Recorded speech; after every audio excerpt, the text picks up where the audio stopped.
Hi, I'm Christine with Body Basics, and I'm going to show you how to roll your legs using a muscle stick. So what you'll do is you'll grab your muscle stick. You can get these from Amazon, Whole Foods, Target. They sell them a lot of different places. And then you'll just pick those tight areas on your legs and just go back and forth.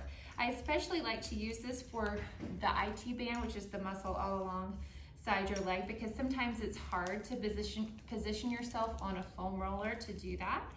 So then just roll back and forth, and I also like to use this for the tops of the legs, the quads. You can even get around your knees. Don't forget, don't do your kneecap, but just around your knees. And then I also really like to use it for the calf. So you want to make sure that your calf is nice and relaxed when you do this. You can also sit in a chair and do this, but I like to get on the floor because you can get your calf a little bit better. You can also do your tibialis, your shin, just don't get the bone.